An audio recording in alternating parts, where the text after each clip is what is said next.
Beginning in October 2025, I'll be gathering 5 or 6 folks who feel called to live an entire solar cycle as if it were their last, guided by the question of what truly matters when we live with a ripening awareness of our impermanence. This journey invites an honest and humble reckoning, a deepening into life through consciously cultivated intimacy with death, and a fierce, loving embrace of fear, grief, and praise. It's a focused, soulful space to deepen into devotion toward living with radical authenticity and heartfelt purpose, while tending to unfinished business, with the support of both collective insight and personal integration. With 2 group gatherings each month and monthly one-on-one sessions with me, we'll walk together toward a ritual threshold of death and rebirth. This container is for those who are ready to befriend death as an ally, to live more fully, and to root themselves in what is most essential. If this calls to you at all, I'd love to connect. Reach out to schedule a free insight call, and we can explore whether this path is aligned for you. I'll share more about a year to live as October approaches, but if you feel drawn now, let's tend to your curiosity together. Reach out and start a conversation. I've been slowly publishing some writing on my new Substack, Hearthwoven. So far, you'll find an introductory piece, a reflection on longing for belonging, and a poem titled "Trees Speak to Me," along with a brief backstory of how that poem found me in the ancient temperate rainforests of Vancouver Island, Canada, while I was protecting a watershed from clear-cutting by the military-industrial complex.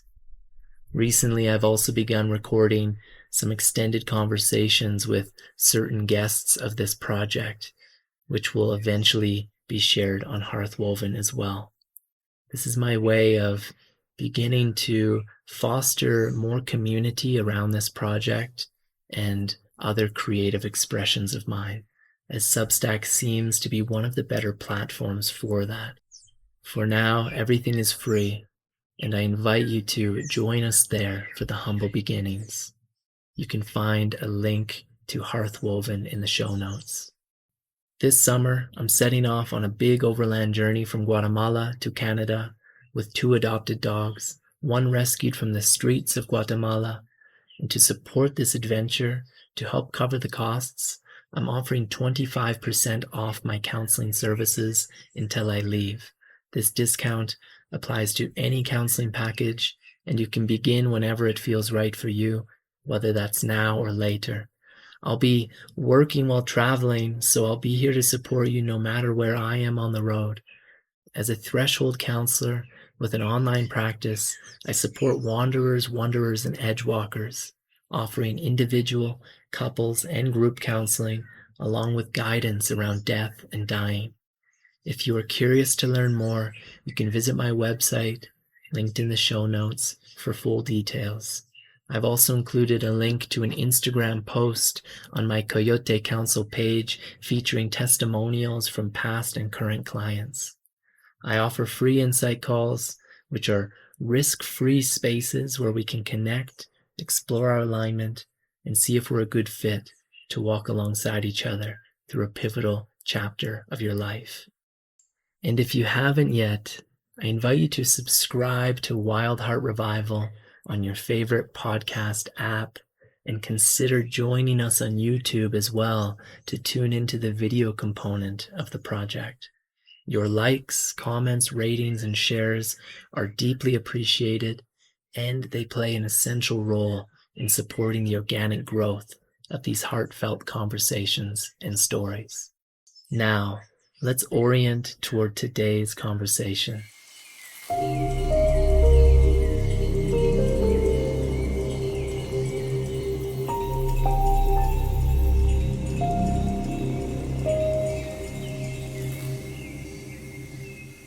Welcome to Wild Heart Revival, a gathering place for heartfelt conversations and stories as pathways of renewal and revival. I'm your host, Tay Tayari, and today's guest is Naila Francis. Naila joins us for a tender, wide-ranging exploration of grief as both a personal and collective passageway to deeper aliveness. Reflecting on her own experience of befriending grief as a companion, we journey into the mythic, feminine, and generative nature of this fertile, transhuman mystery that is grief. We explore the necessary descent into darkness, the fear of uncertainty, and how cultural amnesia has distanced us from grief's generative power. Naila speaks to the deep intelligence of the broken heart and the art of grieving, showing how embracing pain rather than fleeing from it can spark profound transformative processes in our lives. Rooted in the elemental, instinctual, and more than human world, our conversation draws on forest walks and dialogues with stones and wild waters, revealing how Earth expands our capacity to be with the beautiful pain of life and death. What emerges is a reflection on soulful living, emotional intimacy, and the healing power of honoring sorrow as sacred. Naila Francis is a certified grief coach and death midwife, ordained interfaith minister, and a writer and poet. As the founder of This Hallowed Wilderness, she offers holistic, compassionate support for navigating the tender and inevitable journeys of grief, loss, and dying.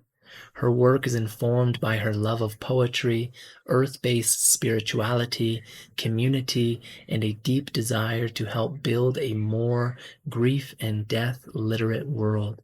Naila is also a founding member of Salt Trails, a Leeway Foundation award-winning interdisciplinary collective normalizing grief through community rituals, and a member of the steering committee for the biennial Philadelphia Death and Arts Festival. She lives and works in Lenape-Hoking, the ancestral homelands of the Lenape peoples, now known as Philadelphia. Though her roots lie deep in the Caribbean and the blue waters of Mother Ocean. Her grief allies include whales, a circle of grandmothers, and the giant spruce in her courtyard.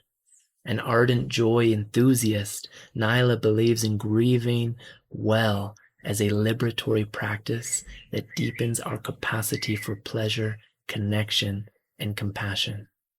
Now, let's welcome grief as a companion in this life and lean into trusting the wild wisdom of sorrow together with our dear guest for today, Naila Francis.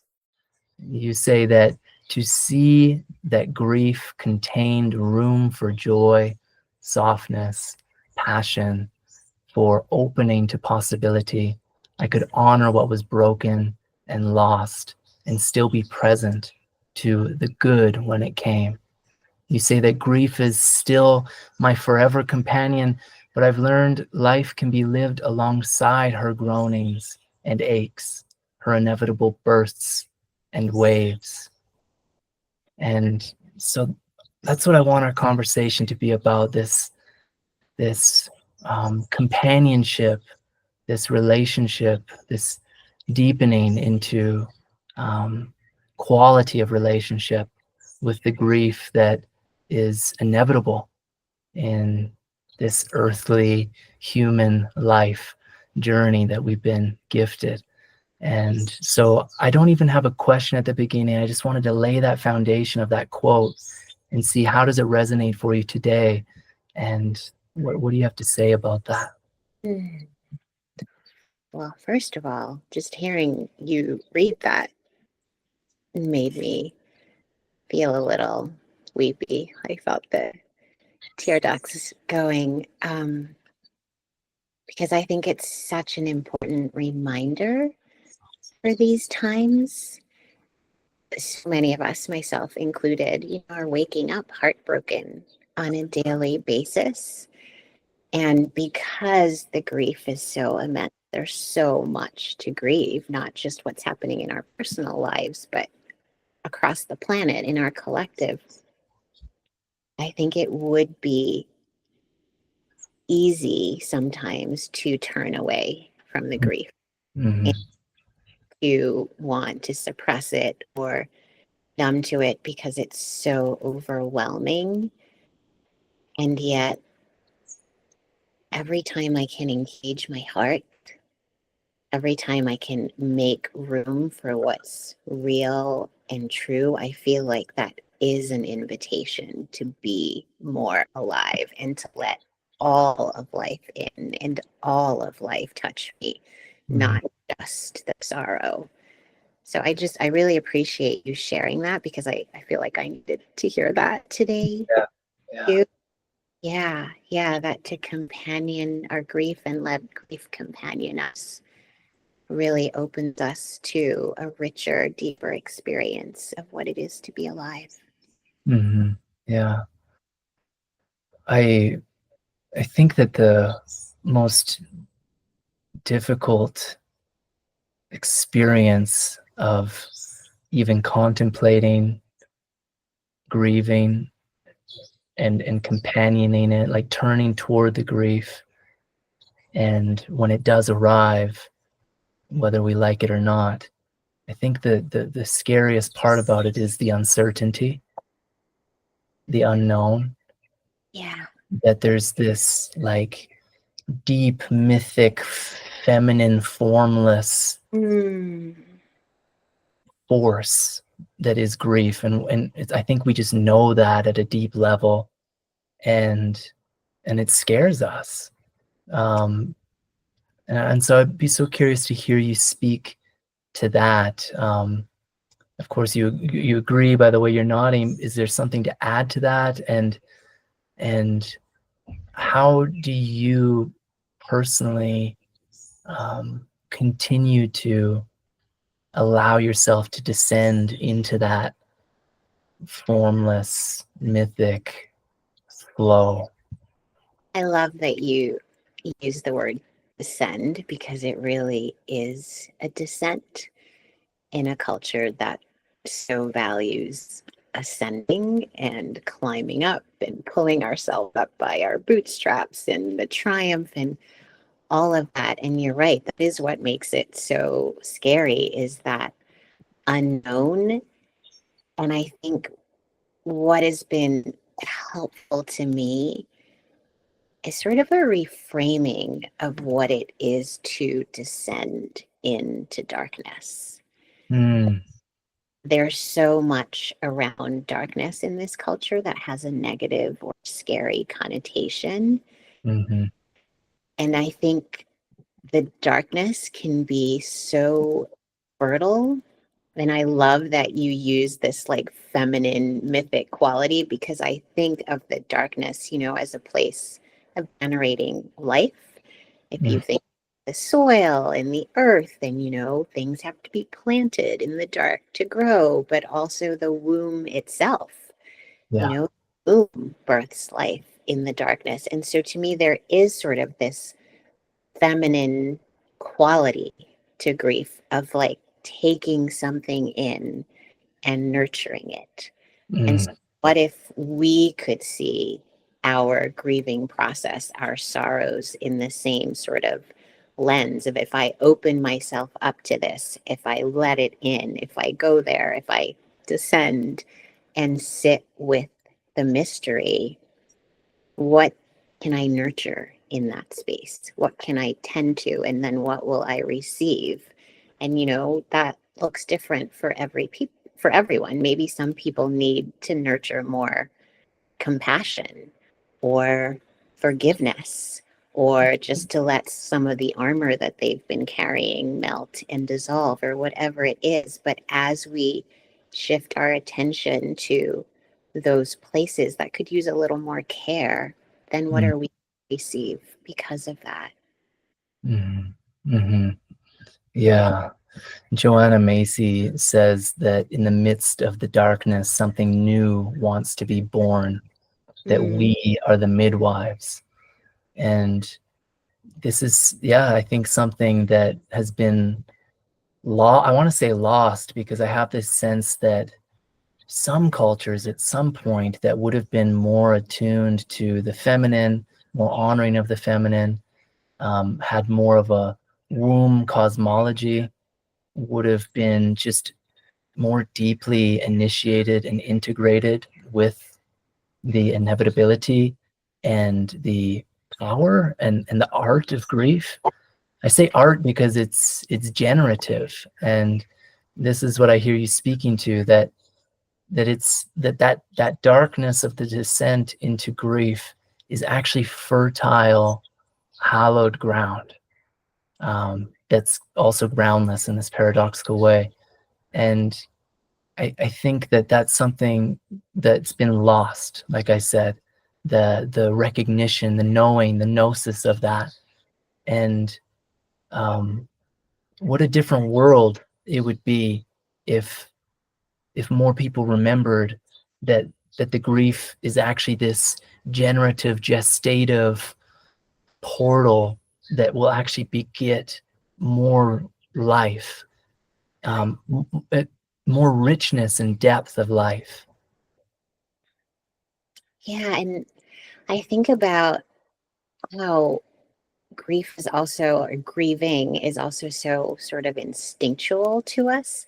So Mm, many people fear it and, think, I can't do this. I don't know how to do this. But to me, we all come into the world, and what's the first thing we do? We cry.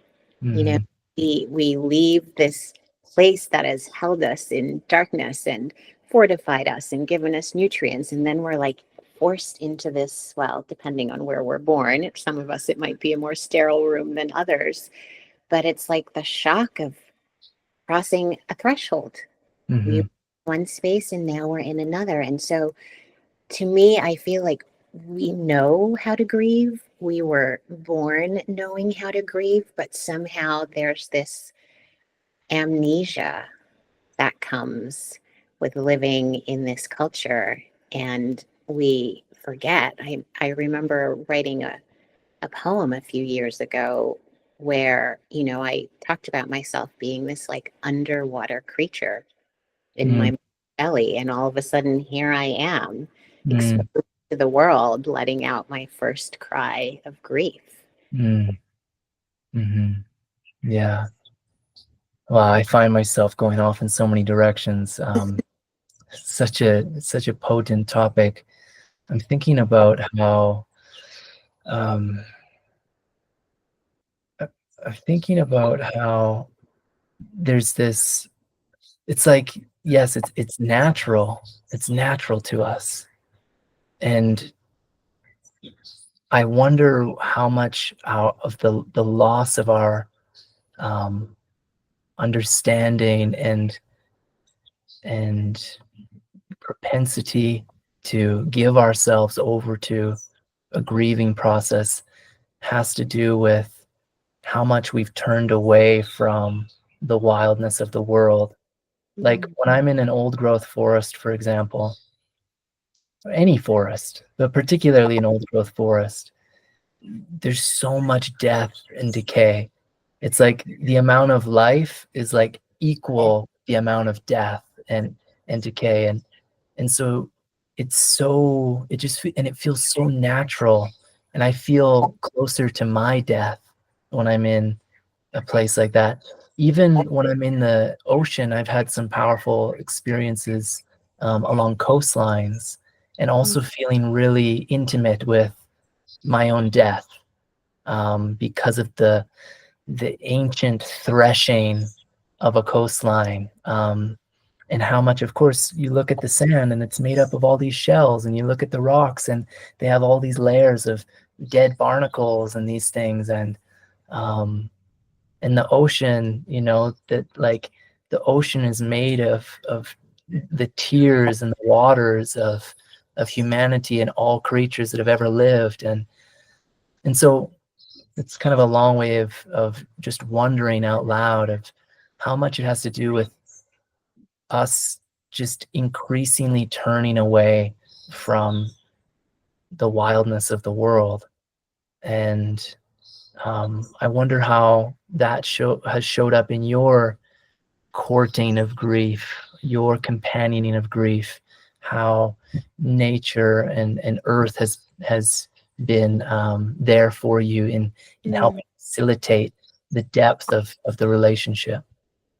such a beautiful question. And I think also a really spot on insight. I mean, there are other reasons too, but I also think, we live in a culture, yes, where we're seeing death all the time in the news and on social media and these live stream deaths, but the actual intimacy with Mm-hmm.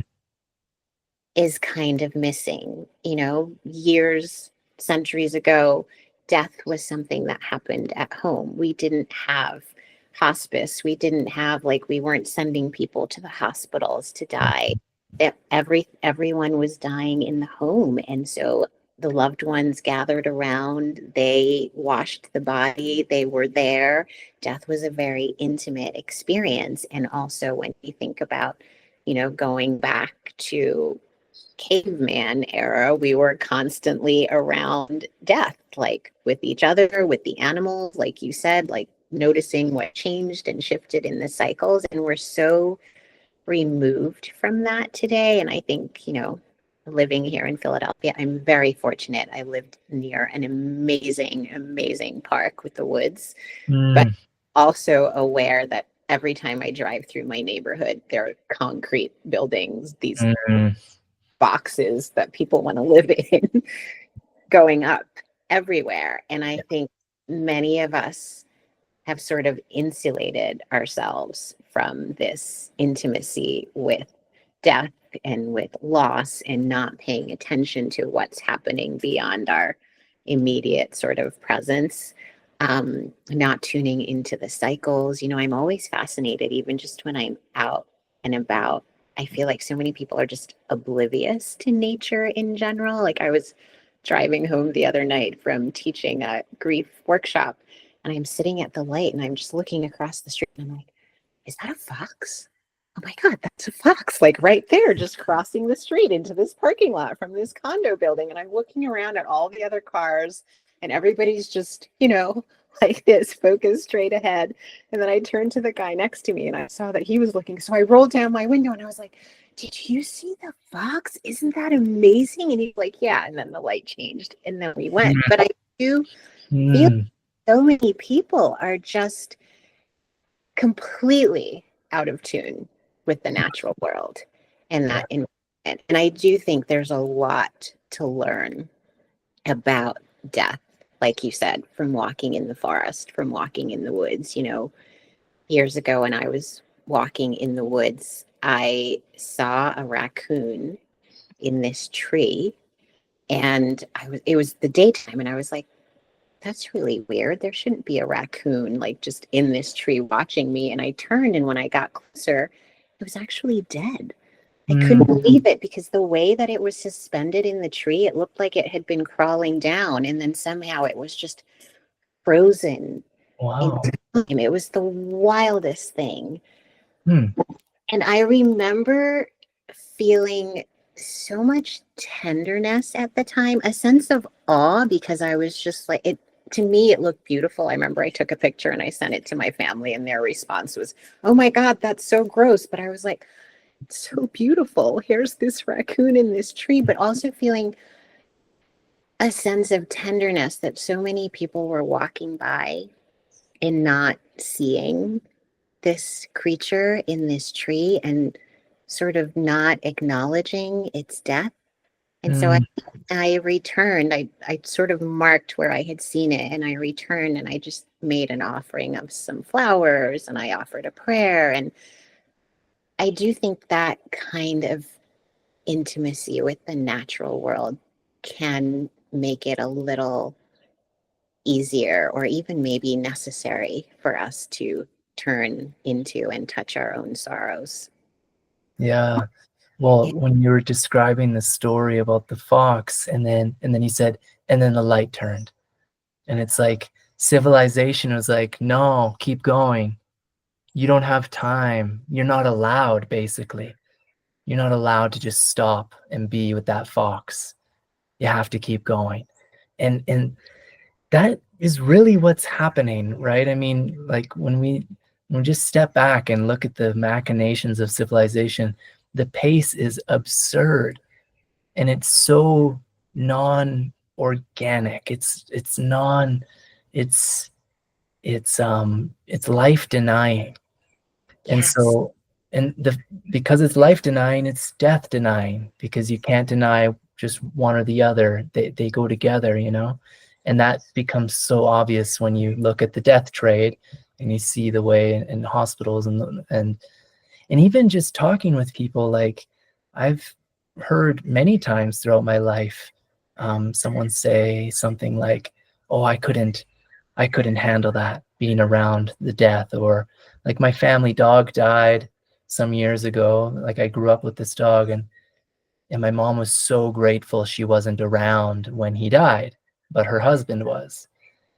And like, I get it on one level, but I felt the opposite. I was like, fuck, like, I wish I was there. I wish I was there. So there's this cultural meme that's made its way into people's perception and orientation around death, that I think really actually takes away some of the vitality of your ability to live. That Yeah. makes sense. And I think it's that, like you said, there's many reasons. I think one of them too is this, not just a fear of death, but a fear of pain. Um, that I think by and large, everyone experiences pain often, I would probably guess. But there's also this kind of cultural sense of like, avoid pain, like always try to seek comfort. If pain arises, do what you can kind of as quickly as possible to move away from that painful experience. That there's not a willingness overall to honor the intelligence, the wisdom, the transformative power of just pain in and of itself. How do you understand that? I agree with you. Um, and I think I love that you said the intelligence of pain, because I think so many people just aren't even sort of oriented to that there is wisdom and medicine and insight in these moments, in these passages that cause us great pain and suffering. I One of the things that I hear very often from grievers in my work is that they're just afraid if they let themselves feel it, they'll never recover. It will just be like, will they have a life of just endless pain? Will they be on the floor completely incapacitated? Will they never be able to stop crying? And that's really the misconception. One, our physiology isn't designed to just hold on to pain and to be weeping and wailing for that amount of time. But also, I don't think they realize how much energy it's taking them not to go there. And going there is almost like releasing that pressure valve. And that you have to go there to kind of be current in your life. I think one of the things with grief is that it keeps us current, like in this present moment in our lives and what's true for us. Whereas so many people are sort of fixated on the past of what Mm, happened, or like on that future point of, will I ever feel better? Will I get over it? What happens now? But it's like mm, the sorrow, the pain, the anguish, all of it is right here. And yeah. if you can drop into it in the moment and allow yourself to get ugly, to get wild, going back to that question of wildness, our Hmm. culture has such a stigma against Yeah. wildness, Yeah. against being messy, against not knowing. But if you can allow yourself to just be wild and fall apart and break down, whatever it is, whatever it looks like, then after a while, you start to feel a little more spacious Mm, inside. Like mm, this rising up. There's a poem by, I think it's Richard Solly, something about grief is a ladder. And he talks about the very thing you thought would just pull you down forever is the thing that ends up bringing you up. Like Mm, your heartbreak, your sorrow, your lament, whatever it is, if you can allow yourself to really go there, that's eventually what's going to start to turn you towards maybe not joy, but maybe more softness, maybe more tenderness for yourself, whatever it is, and help you find a way forward. I really do believe there is deep intelligence in mhm. our deep intelligence in the broken heart. And if we can trust that, it will guide us to where Yeah. we go. Mhm. Yeah. Yeah, I'm reminded of that old idea that if you want your branches, your growth to reach to the heavens, then you need to have roots that reach all the way down to hell. Mm, And so there is no ascent without that depth of the underworld that nurtures and nourishes the fertility of even the possibility of any kind of ascent. yeah. And many ancient traditions speak about this, that this upper world, you know, kind of in mythic language that we live in, it's only possible, it only exists because of the underworld. That there is no lightness of being without that coagulation, that heaviness of soul that has that necessary capacity and propensity to sink down and be nurtured by those dark, mysterious depths. So I think that it really is like, and this, I was feeling just like a sense of grief just in well, in what we're talking about and how you're explaining there, because I thought, man, there's just like a mistrust in life is what it Mm, is. It's like, it's just like people not trusting, and me too, just like not trusting that life has you, it's holding you, yeah. that that your natural, if you feel something rising up naturally, like that, like why don't you trust that? That's life living you. Yeah. Um, there's beauty and grace and in mystery and generativity in that. And I wanted to share one more thing about pain. I'm sure you know about Megan Devine. Yes. Yeah. Yeah, It's Okay That You're Not Okay, which was such a powerful book to read years ago. And it's a quote from that book. She says, "With enough room to breathe, to expand, to be itself, pain softens naturally. No longer confined or cramped, it can stop thrashing at the bars of the cage, can stop defending itself against its right to exist. There isn't anything you need to do with your pain, nothing you need to do about your pain. It simply is. Give it your attention, your care. Find ways to let it stretch out. Let it exist. Tend to yourself inside of it. That's so different from trying to get yourself out of it. The way to come to pain is with open eyes and an open heart, committed to bearing witness to your own broken place. It won't fix anything, and it changes everything." So beautiful. That last part, it won't fix anything, but it changes everything. That's so key, right? I'd love to hear you speak to that in your own way. Yeah.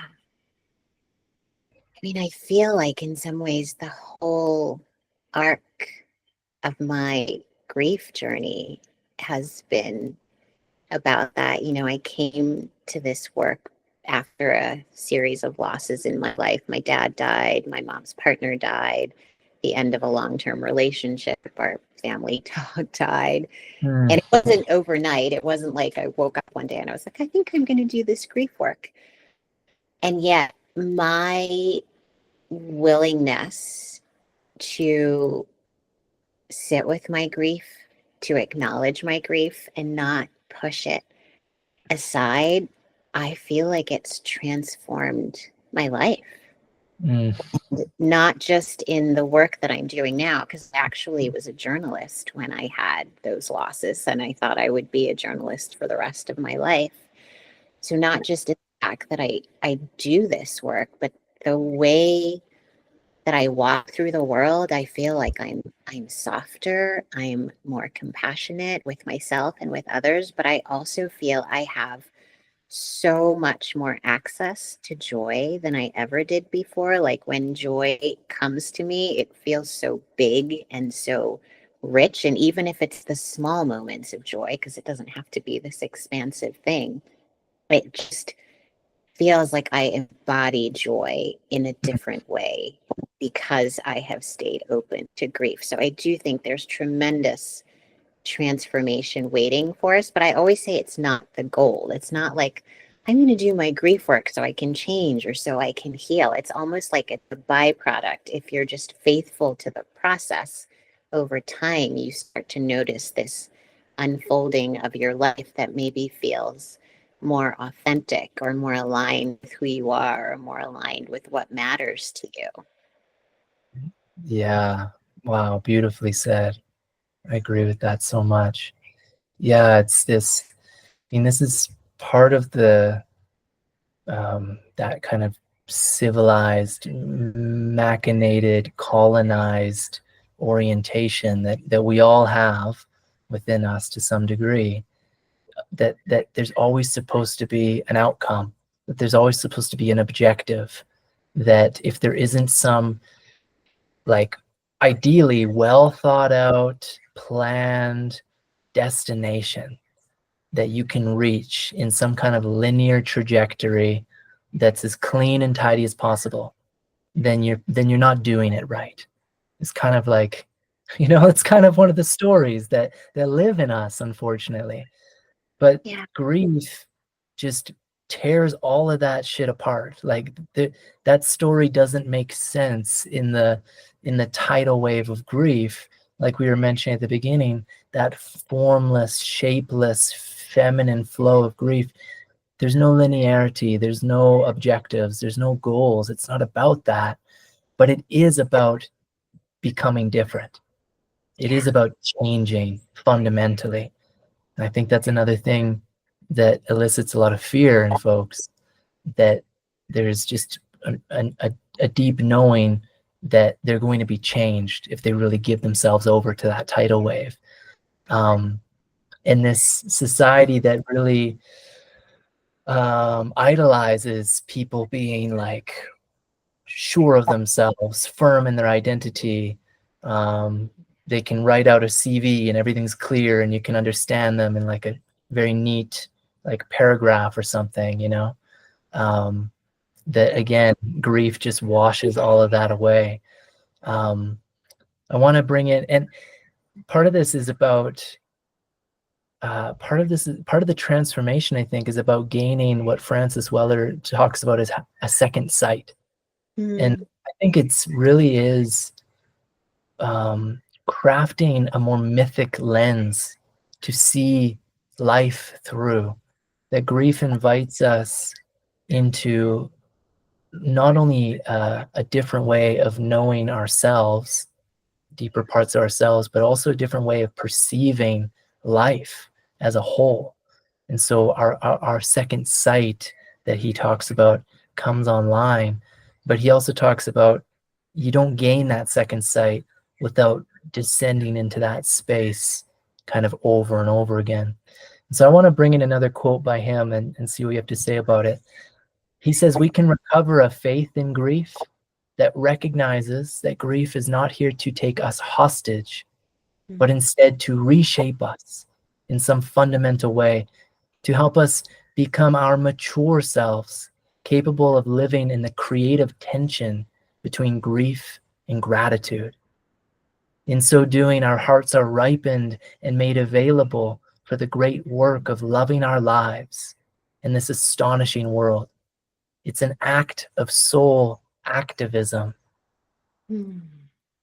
grief and gratitude. Martin Prechtel talks about grief and praise, same sense, Yeah. Yeah.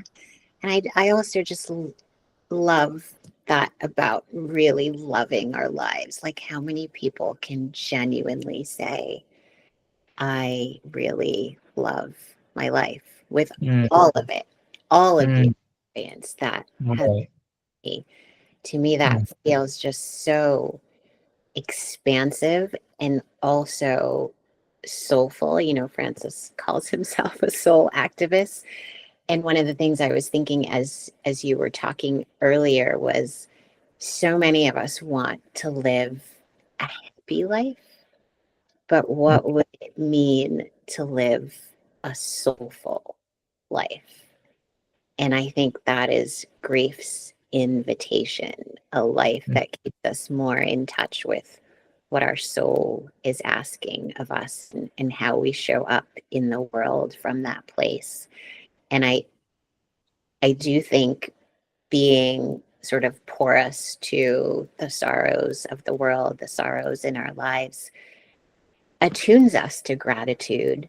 Because, you know, I'm just thinking about the birds. For some reason, this spring, I am especially enamored of the birds in my neighborhood. And one of the reasons for that is because I'm also so aware that birds are disappearing elsewhere. There are places in the world where people are not hearing the birds that they used to, or seeing the birds that they used to. So every day when I get up and there's birdsong at my window, every morning, or when I'm outside and I see the birds, I have such profound gratitude because they are still here. And I think that is that tension between the grief and the gratitude, and the grief and the praise. And I know Martine Prechtel says that, you know, grief is praise for what is like no longer here or no longer missing. So yeah, there's sort of that sisterhood of, if you're willing to be present to the loss, you're also going to notice more what there is to praise and to honor and delight in. Yeah, yeah. Just give me one moment. My love has music on, and it's kind of loud. Hey, Bree, can you turn the music on?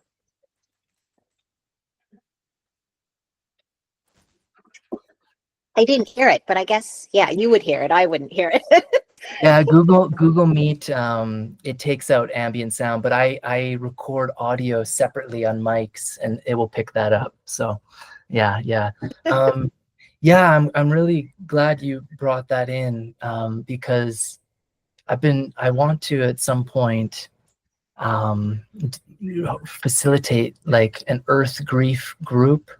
I think probably virtually, but also in person as well, because I think this is something that might not be as obvious to some folks, how much the well, we're amidst the sixth greatest mass extinction event in Earth's history.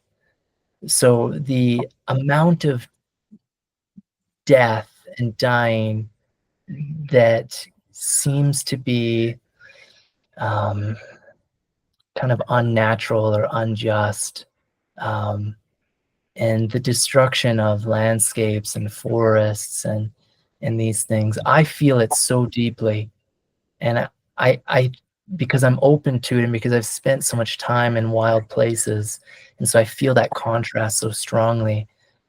But I think that it just isn't that we naturally feel it, that because we are of Earth, that when there's sorrow and injustice happening anywhere on Earth, not just in human spheres, but in the more than human kin, that we feel that in our being, in deep, mysterious ways.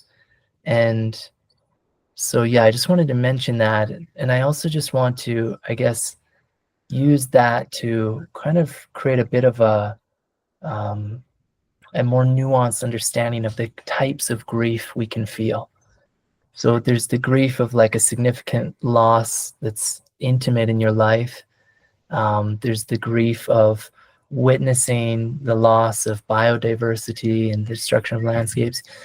There's also the grief of like something that you never had. I think that's something that Francis Weller really he really touched me when he brought that in, because I was kind of always sort of shaming myself or not taking it seriously, the grief that I felt for what I haven't had in my life, which the list is long. Um, and so yeah, is there anything to say on those things? And is there anything to add for like the kind of flavors or styles in which grief can enter into our lives?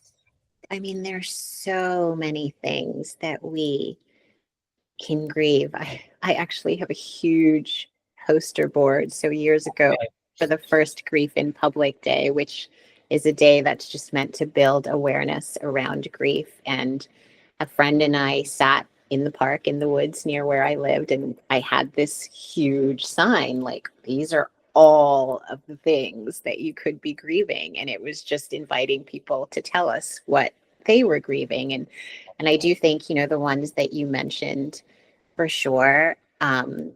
And witnessing, war and genocide and all of those other griefs, and the betrayal of institutions that we thought would support us and stand up for us, or people we thought would, loss of identity, um, infertility, miscarriage, Mhm. losing a home, having to relocate, food insecurity. I mean, there are all these sort of sorrows of the world, but I also think there's so many things we carry, like you said, that those what you didn't get, which also makes me think of Francis's The Places That Have Not.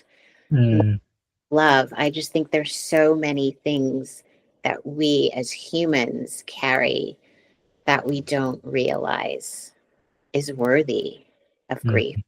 mm, For so long, I've been telling this story of, my primary initiation into grief was when my dad died. But if I really go back, my parents' divorce was incredibly painful and traumatic for me. But none of my friends were talking about divorce. Like, that just wasn't something that people talked about. And so I never thought that was, I don't even know that I would have used the word grieving to describe what I was going through. mm, Um, and I remember doing sort of this grief map once, where it was sort of just mapping all the places in your life where you've encountered grief. And I was so surprised when the very first thing I wrote was, I was born into grief. mm. And Yeah, I think of that on a collective level, yeah. sort of the grief we all feel of coming into this world that's not maybe what we thought it would be. Mm, And also on the personal level, which I couldn't have known, but there was already so much strife in my parents' marriage at that time. And they'd only been married for a year. And so mm, being, being a body, absorbing that in my mother's womb. And I think many of us have these experiences of loss or rupture, something that happens in our lives that isn't sort of the prescribed notion of what we should be grieving. And we just carry that around, sort of this ache that we don't know what to do with. And it mhm, wants our care and our attention. mhm. Yeah. And it really does, like what you mentioned earlier on in the conversation of like when we turn away from, whether it's conscious or not, we turn away from these parts of ourselves, that takes energy. We're used up in the process. And so how much of these sorrows and pains and aspects of our life that deserve real grieving are just there kind of like eating away at us, and we don't know it, you know? And so I think that's why it's so important to consciously bring grief back into your life and experience, or maybe for the first time. Although, like you said, when we're babies, we do it naturally. And to really make an art of it and to really devote yourself to it, knowing that that makes you an artist of life. And so Mm. what would you say to people who and I don't know if anyone listening to this project would be of this flavor, but maybe they know folks, you know, in their family or something. I can think of people in my family even. Folks who might say something like, "Oh, it's kind of overindulgent."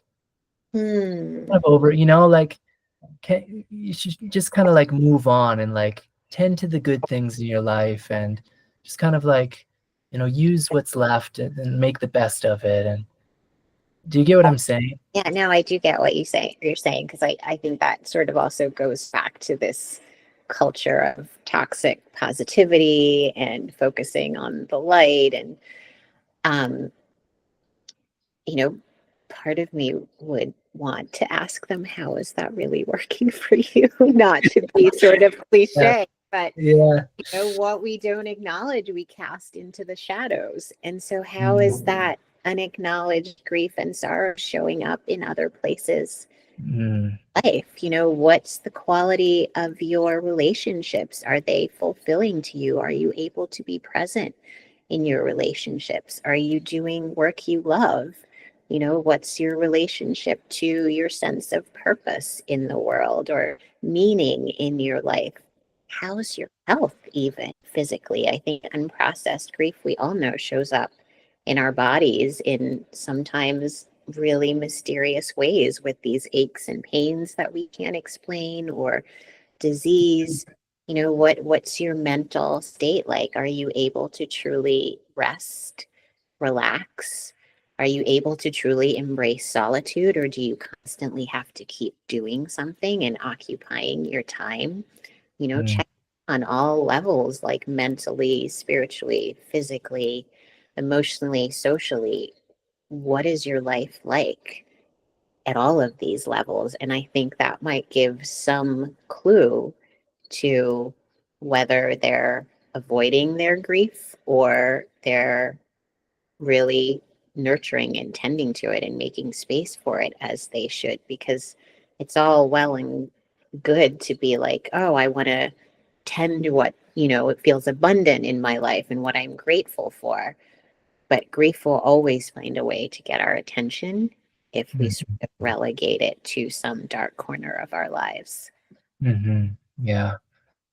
So, what are some simple ways that people can begin to turn toward and court grief and enter into a more conscious relationship, start moving toward companionship with grief in their lives? Because, you know, maybe someone's hearing this conversation and they're really like, yeah, this rings true. Like, I feel this, and whoa, I can sense how much I've turned away from these parts of myself, but I don't know, like, how do I put it into action now that I have the knowledge? How do I make it a gnosis through enactment? And I'll just give one example to kind of like provide an example, which would be, um, if you haven't gardened, then you might not understand the essential nature of compost, right? But if you have, or if you're willing to, and gardening excites you, something you'll learn in the garden, not only that you'll tune to the cycles more deeply, like we were talking about earlier, you'll become more intimate with your food, which of course needs to die in order for you to be alive. But also that incredible art of composting and how essential it is to provide deep nutrient for the vitality of your garden. And of course, compost doesn't become what it is without an incredible process of death and decay. So it's just like a very simple, relatively low impact way of beginning to deepen into relationship with this. What else would you have to offer? Yeah. I mean, one of the things I often encourage to people, and whether it's something that they write or they speak to another person, is to begin to tell the truth. I just think Yeah, so many of us aren't being truthful about what yeah, we're through and how it's impacting us. So instead of trying to pretend that we're fine and everything's okay, can we start telling the truth? And can we find people, hopefully we have them, that feel safe and supportive and won't judge us to speak that truth to? And if Mm. we can't, then maybe we do write it down. Or maybe, one of my practices is to talk to stones, walk with stones. I feel like Mm. they're among our oldest ancestors. So maybe you speak your grief into a stone or whatever it is. But how can we begin to drop the mask in the armor and start saying what's true for us? And Mm. then, like you mentioned, gardening, what are some of the other practices that help us connect with our bodies, that help us connect with our heart, that gives our grief somewhere to go? And for me, writing is a big one. So is meditation. So is sitting at my altar. But what are those pockets of time, those spaces that we can create in our life? It doesn't have to be like, oh my gosh, I'm going to sit here and wail for an hour. I'm going to do this really deep processing work. But what can I turn to that engages my heart in a different way so that I might open to something in my grief that wants my attention right now? Mhm. Mhm. Yes, like just really just slowing down as a fundamental practice and slowing down into whatever things authentically interest you and yeah, connecting with the body and how your body interacts with whatever that activity or non-activity is. Something that I invite my clients to do is to create um, spaces in their week for no time, I call it, which is a way of just, I say, you have to leave your phone at home. I mean, ideally, right? So how can you be in no time if you have a fucking clock on you, right? But so you gotta leave your phone at home, and you gotta know that you have generally a fairly open amount of space. And then I encourage to go out into a natural place and just go out there and just be out there with no objective. You're not hiking, you're not walking a certain trail for a certain outcome. You're just slowing down and feeling how the landscape is inviting you into the moment without the sense of like needing to go somewhere, you know? And specifically for me, turning toward wild water sources, whether that's a pond or a lake or rivers are really potent for me in being able to connect with my emotionality and usually the grief that's there underneath it all.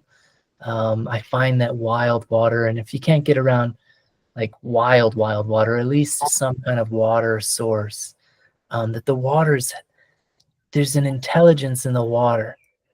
And of course, our tears are made of water. So it makes sense to me that the water would be holding the wisdom of emotionality and grief there, you know?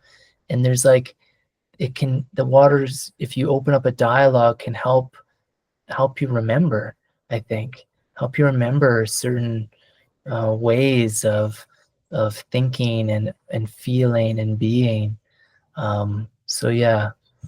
Yeah, water's big for me too. Anytime I can get by a body of water, creek, the ocean, a river. I like that you said, have that dialogue, because I feel like I'm always asking the water to help me flow with more compassion for myself. And when I feel like I'm sort of bottling up my tears, like, can you please give me access to my tears? Can you please be soften so that I can release some of this? Mm-hmm. Yeah. Yeah, in my life personally, I've found it very difficult. You know, you said find the people you can turn to and speak the truth of what's really happening. Throughout my life, it's been very difficult to feel secure in relationships where I could do that. And I've been blessed with a few solid relationships where I can, but for the most part, there's been this general feeling of like that's not safe.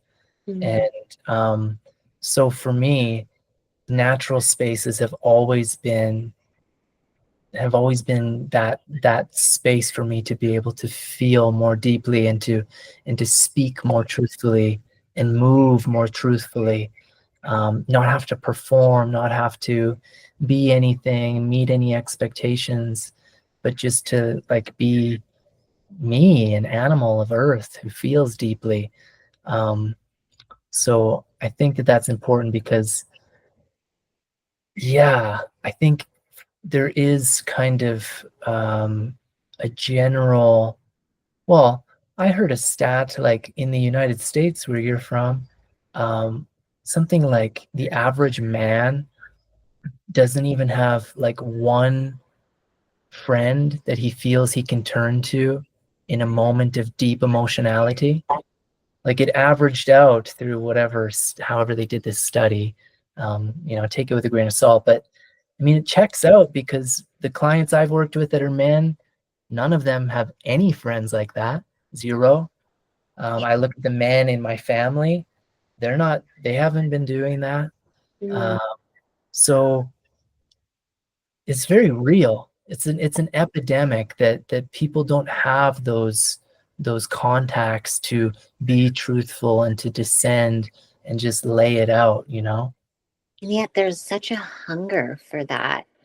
I have been noticing and so grateful for the men that have been showing up in my workshops. And, I have this collective I'm part of called Salt Trails, and we do community grief rituals. And there were 3 men at our last Uh, community Good. ritual. And one of them showed up and he was like, I was supposed to go to I think it was the Alcoholics Anonymous meeting or something like that. And somehow I ended up here. And I'm so glad I'm here. I needed to be here. Right. Yeah. Yeah. Wow. And I do Mhm. think that that's really sad statistic. And I do think more men are realizing they can't do this alone. Mhm. Yeah. Mhm. Yeah. And I Yeah. also love what you said about nature. Like, it makes me think of nature as witness, because so often, when people are in grief circles and in community, and people are sharing, I'm always like, we just want to say thank you. We don't want to give advice, try to cheer Mm. them up. We Yeah. just say thank you. And I think that the presence of a witness is so healing. And I think nature offers us that too. It's not Mhm. that we're going into nature and we're observing everything around us. I feel like nature is also taking us into, and that's part of the healing that happens. Yeah. Absolutely. I mean, the a landscape is filled with intelligent, living, conscious beings, and so if you go to a landscape with the intention of being vulnerable and cultivating a relationship, then not only will those presences witness you, but they'll probably, if you deepen into relationship, they'll probably offer you certain medicines too, Yeah. you know? Yeah. Mm, I have a spruce in my courtyard that I just adore, and I've been cultivating a relationship with it for several years. And I just feel whenever I walk outside and I see it, I feel such an emanation of love from that tree.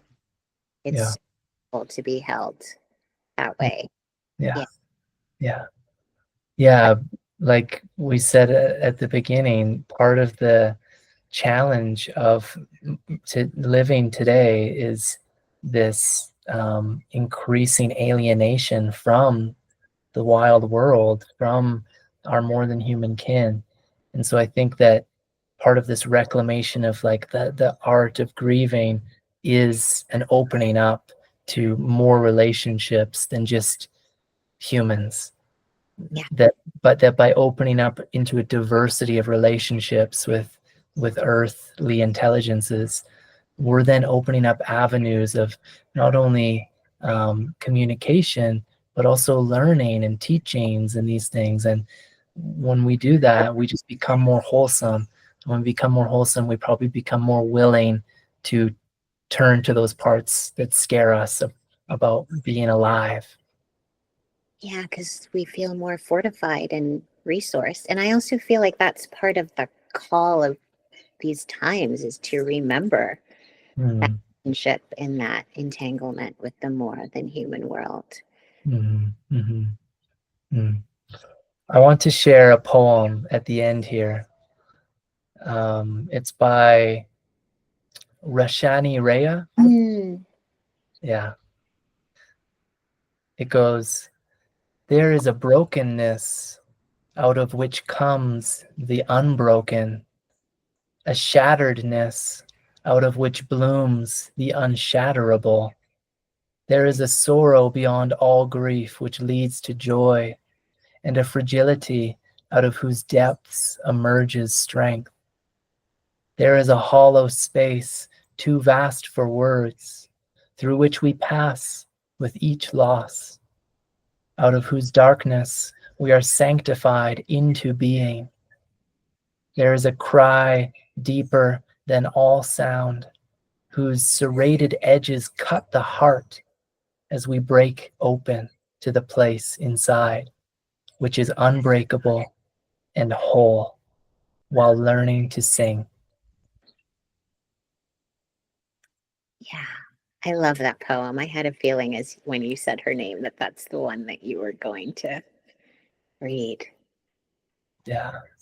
Mm. So beautifully speaks to the fertility of the darkness and the paradox of life and death and pain and loss and joy and sorrow, but also that ending piece, learning to sing, Mm, that humility of like, I'm a student here. I'm, yes, I'm a student here. I'm here to learn, and yes, I'm not just here to learn with the intellect. I'm here to learn how to harmonize through my expression, learn how to sing my unique song. yeah, yeah. And I also think of singing, obviously we sing in sorrow and we sing in joy and lament and all these things, but going back to the very beginning of our conversation, that aliveness, that quickening of energy, that connection to the heart that happens when we sing. Mm-hmm. Yeah, allowing ourselves to go on that journey and through that process, how once again it awakens us. Mm-hmm. Mm. Yeah, Naila, thank you so much for this. This has been really beautiful and touching, and I'm very honored to have sat down with you and had this conversation. me too, Tay. Thank you so much. It was a beautiful, beautiful, and tender conversation. I really appreciate it.